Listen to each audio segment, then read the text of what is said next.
Chapter 4. Winston looked round the shabby little room above Mr. Charrington's shop. Beside the window the enormous bed was made up, with ragged blankets and coverless bolster. The old-fashioned clock with the 12-hour face was ticking away on the mantelpiece. In the corner on the gate-leg table, the glass paper-weight which he had bought on his last visit gleamed softly out of the half-darkness. In the fender was a battered tin oil stove, a saucepan, and two cups provided by Mr. Charrington. Winston lit the burner and set a pan of water to boil. He had brought an envelope full of Victory coffee and some saccharine tablets. The clock's hand said 17:20. It was 19:20, really. She was coming in at 19:30. Folly, folly, his heart kept saying. Conscious, gratuitous, suicidal folly. Of all the crimes that a party member could commit, this one was the least possible to conceal. Actually, the idea had first floated into his head in the form of a vision of the glass paperweight mirrored by the surface of the gateleg table. As he had foreseen, Mr. Charrington had made no difficulty about letting the room.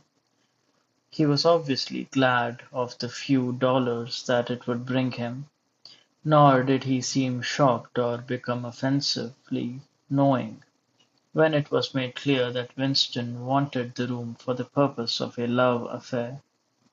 Instead, he looked into the middle distance and spoke in generalities with so delicate an air as to give the impression that he had become partly invisible. Privacy, he said, was a very valuable thing. Everyone wanted a place where they could be alone occasionally, and when they had such a place it was only common courtesy in anyone else who knew of it to keep his knowledge to himself. He even, seemingly almost to fade out of existence as he did so, added that there were two entities to the house, one of them through the backyard which gave on an alley. Under the window somebody was singing. Winston peeped out, secure in the protection of the muslin curtain. The June sun was still high in the sky, and in the sun-filled court below a monstrous woman, solid as a Norman pillar, with brawny red forearms and a sacking apron strapped about her middle, was stumping to and fro between a washtub and a clothesline, pegging out a series of square white things which Winston recognized as baby diapers. Whenever her mouth was not corked with clothes pegs, she was singing in a powerful contralto. It was only an hopeless fancy, it passed like an April dye, but a look on, a word on the dreams they stirred. They have stolen my art away. The tune had been haunting London for past weeks. It was one of countless similar songs published for the benefit of the proles by a subsection of the music department. The words of these songs were composed without any human intervention whatever on an instrument known as the versificator. But the woman sang so tunefully as to turn the dreadful rubbish into an almost pleasant sound. He could hear the woman singing, and the scrape of her shoes on the flagstones, and the cries of the children in the street, and somewhere in the far distance a faint roar of traffic, and yet the room seemed curiously silent. thanks to the absence of a telescreen. Folly, folly, folly, he thought again. It was inconceivable that they could frequent this place for more than a few weeks without being caught. But the temptation of having a hiding place that was truly their own, indoors and near at hand, had been too much for both of them. For some time after their visit to the church belfry, it had been impossible to arrange meetings. Working hours had been drastically increased in anticipation of Hate Week. It was more than a month distant, but the enormous, complex preparations that it entailed were throwing extra work onto everybody. Finally both of them managed to secure a free afternoon on the same day. They had agreed to go back to the clearing in the wood. On the evening beforehand they met briefly in the street. As usual, Winston hardly looked at Julia as they drifted toward one another in the crowd, but from the short glance he gave her, it seemed to him that she was paler than usual. "It's all off," she murmured as soon as she judged it safe to speak. "Tomorrow, I mean." "What?" "Tomorrow afternoon I can't come." "Why not?" "Oh, the usual reason. It started early this time." For a moment he was violently angry. During the month that he had known her the nature of his desire for her had changed. At the beginning there had been little true sensuality in it. Their first love-making had been simply an act of the will, but after the second time it was different. The smell of her hair, the taste of her mouth, the feeling of her skin, seemed to have gotten inside him, or into the air all round him. She had become a physical necessity, something that he not only wanted but felt that he had a right to. When she said that she could not come, he had the feeling that she was cheating him. But just at this moment the crowd pressed them together and their hands accidentally met.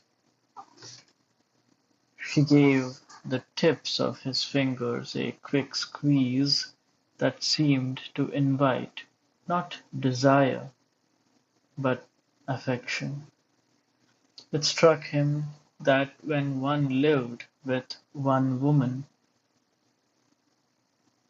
this particular disappointment must be a normal, recurring event, and a deep tenderness such as he had not felt for her before suddenly took hold of him. He wished that they were a married couple of 10 years standing. He wished that he were walking through the streets with her, as they were doing now, but openly and without fear, talking of trivialities and buying odds and ends for the household. He wished above all that they had some place where they could be alone together without feeling the obligation to make love every time they met. It was not actually at that moment, but at some time on the following day, that the idea of renting Mr. Charrington's room had occurred to him. When he suggested it to Julia she had agreed with unexpected readiness. Both of them knew that it was lunacy. It was as though they were intentionally stepping nearer to their graves. As he sat waiting on the edge of the bed, he thought again of the cellars of the Ministry of Love. It was curious how that presided, sorry, predestined horror moved in and out of one's consciousness. There it lay fixed in the future times, preceding death as surely as 99 precedes 100. One could not avoid it, but one could perhaps postpone it. And yet, instead, every now and again, by a conscious, wilful act, one chose to shorten the interval before it happened. At this moment there was a quick step on the stairs. Julia burst into the room. She was carrying a tool bag of coarse, brown canvas, such as he had sometimes seen her carrying to and fro at the ministry. He started forward to take her in his arms, but she disengaged herself rather hurriedly, partly because she was still holding the tool bag. "Half a second," she said. "Just let me show you what I've brought. Did you bring some of that filthy Victory coffee? I thought you would. You can chuck it away again, because we shan't be needing it. Look here." She fell on her knees, threw open the bag and tumbled out some spanners and a screwdriver that filled the top part of it. Underneath were a number of neat paper packets. The first packet that she passed to Winston had a strange and yet vaguely familiar feeling. It was filled with some kind of heavy, sand-like stuff which yielded wherever you touched it. "It isn't sugar?" he said. "Real sugar, not saccharine sugar. And here's a loaf of bread, proper white bread, not our bloody stuff. And a little pot of jam. And here's a tin of milk. But look, this is the only one I'm really proud of. I had to wrap a bit of sacking round it because—" But she did not tell him why she had wrapped it up. The smell was already filling the room, a rich, hot smell, which seemed like an emanation from his early childhood, but which one did occasionally meet with, even now, blowing down a passageway before a door slammed, or diffusing itself mysteriously in a crowded street, sniffed for an instant and then lost again. "It's coffee," he murmured, "real coffee.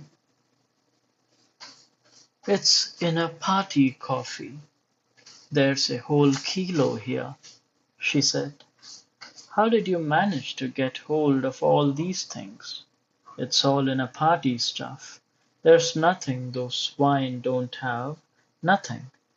But of course, waiters and servants and people pinch things. And, look, I got a little packet of tea as well." Winston had squatted down beside her. He tore open a corner of the packet. "It's real tea, not blackberry leaves.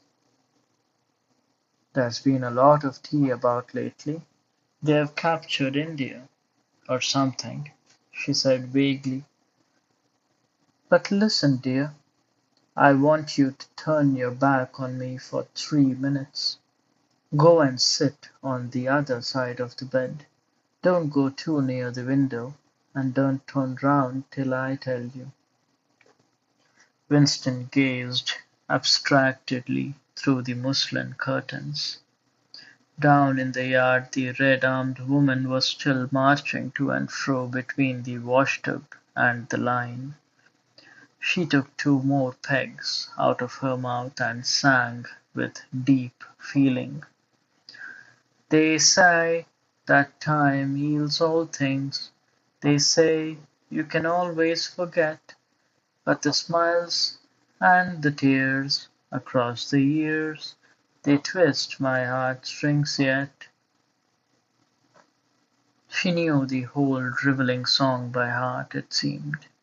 Her voice floated upward with the sweet summer air, very tuneful, charged with a sort of happy melancholy.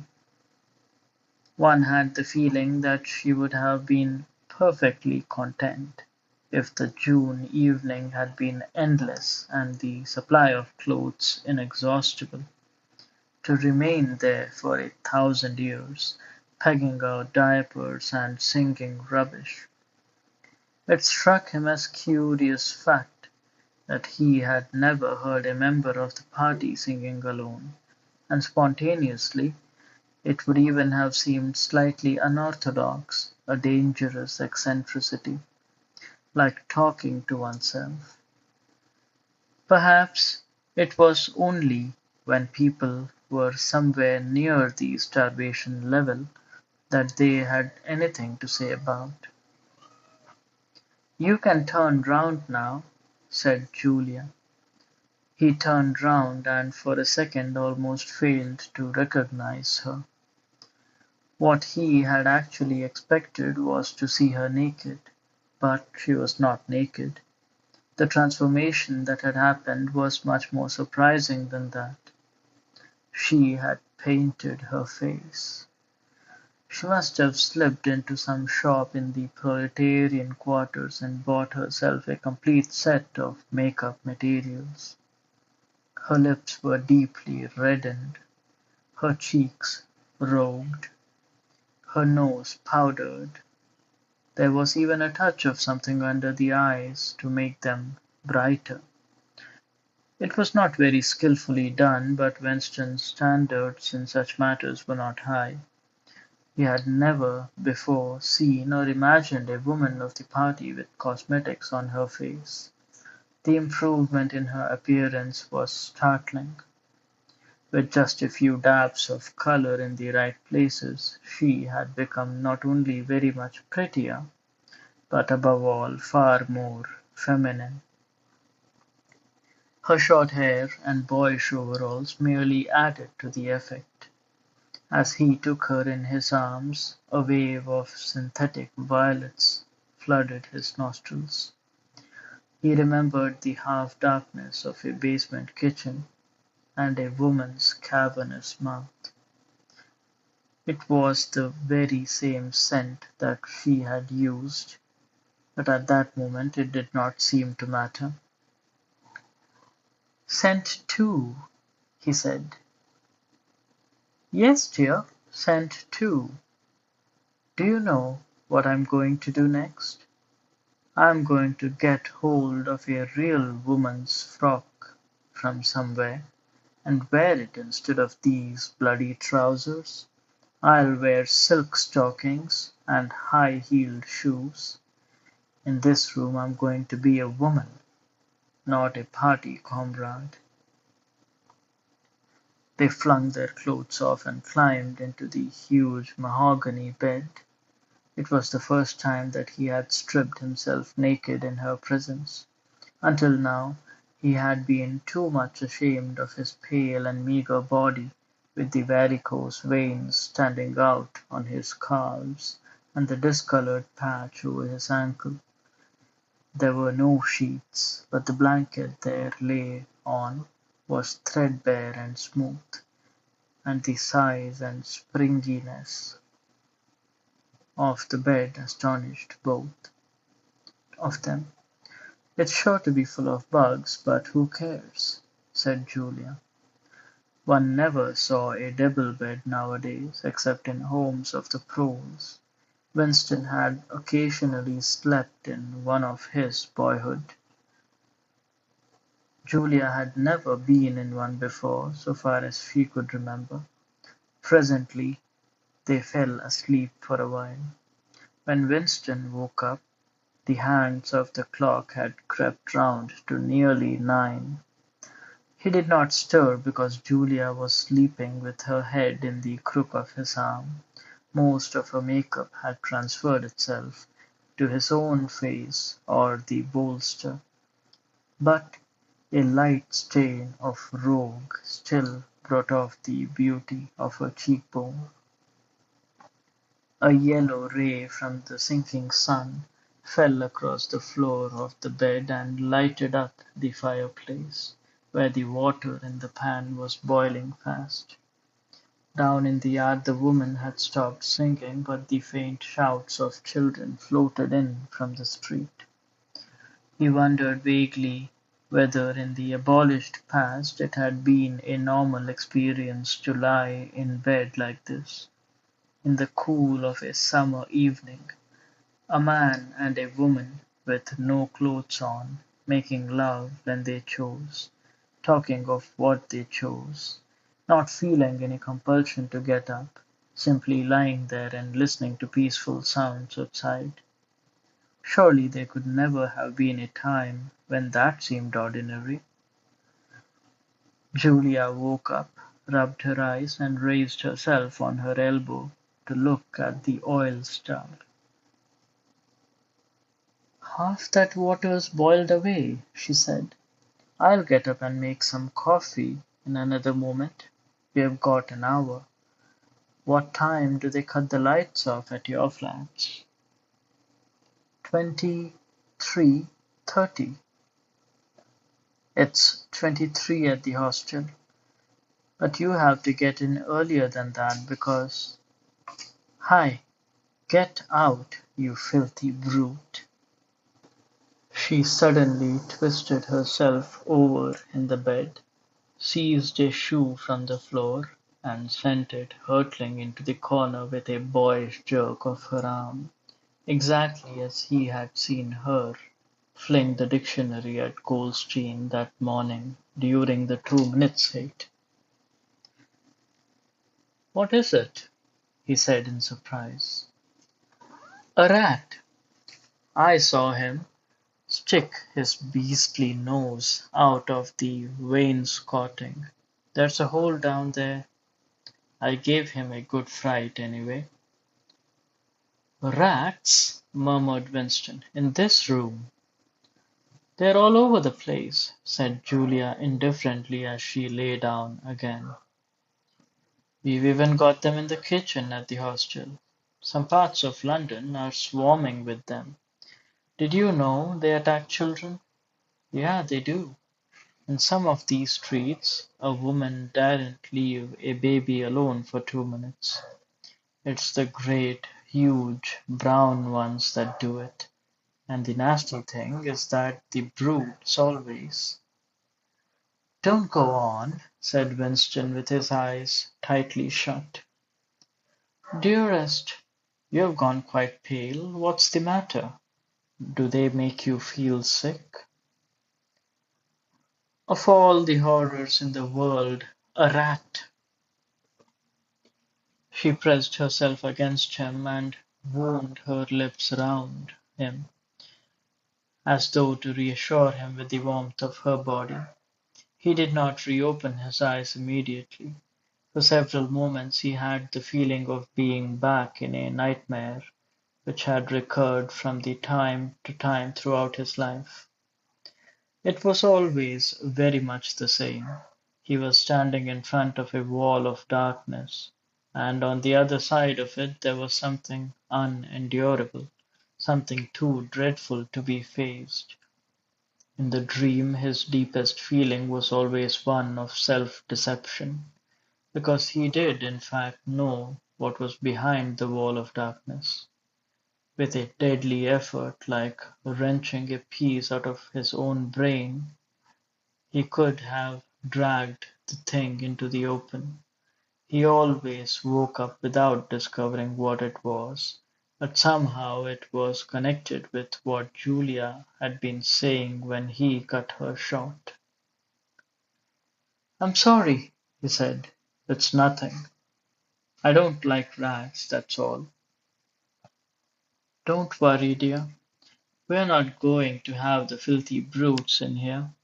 I'll stuff the hole with a bit of sacking before we go, and next time we come here I'll bring some plaster and bung it up properly." Already the black instant of panic was half forgotten. Feeling slightly ashamed of himself, he sat up against the bedhead. Julia got out of bed, pulled on her overalls, and made the coffee. The smell that rose from the saucepan was so powerful and exciting that they shut the window lest anybody outside should notice it and become inquisitive. What was even better than the taste of the coffee was the silky texture given to it by the sugar, a thing Winston had almost forgotten after years of saccharine. With one hand in her pocket and a piece of bread and jam in the other, Julia wandered about the room, glancing indifferently at the bookcase, pointing out the best way of repairing the gate-leg table, plumping herself down in the ragged armchair to see if it was comfortable, and examining the absurd 12-hour clock with a sort of tolerant amusement. She brought the glass paperweight over to the bed to have a look at it in a better light. He took it out of her hand, fascinated as always by the soft, rain-watery appearance of glass. "What is it, do you think?" said Julia. "I don't think it's anything. I mean, I don't think it was ever put to any use.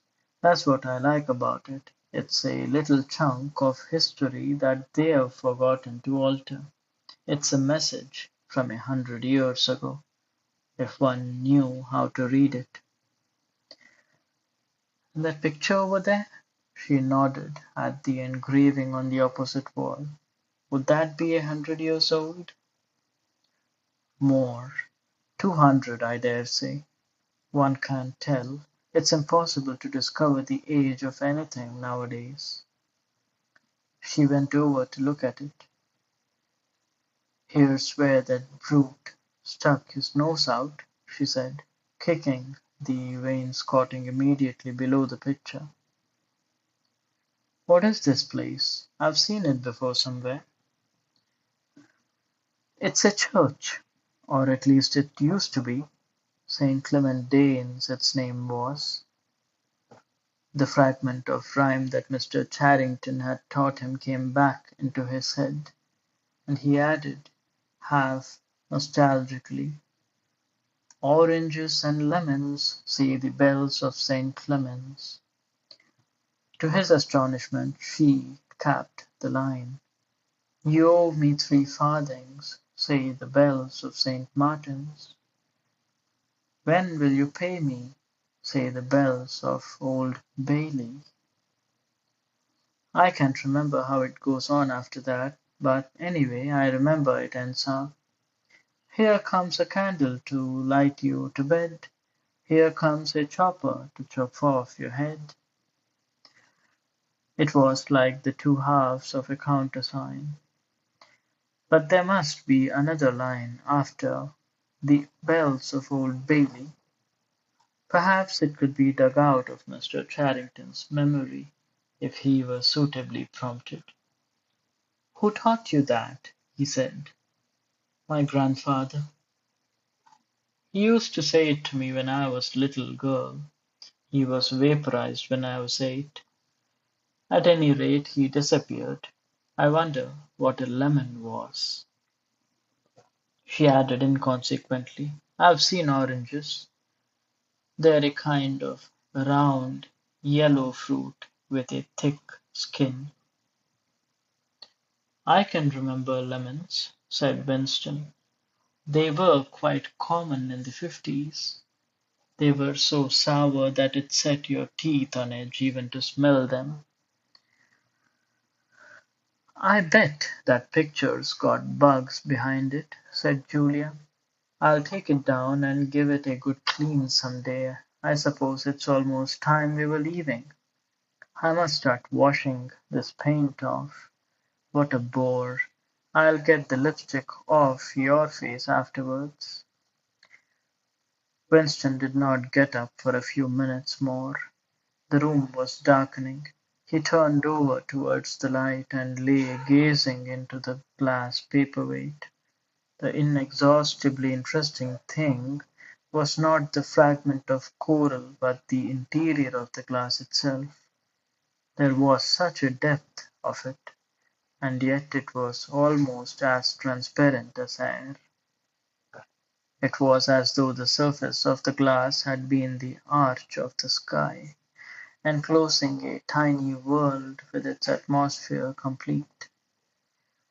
He had the feeling that he could get inside it, and that in fact he was inside it, along with the mahogany bed and the gate-let table and the clock and the steel engraving and the paperweight itself. The paperweight was the room he was in, and the coral was Julia's life and his own, fixed in a sort of eternity at the heart of the crystal.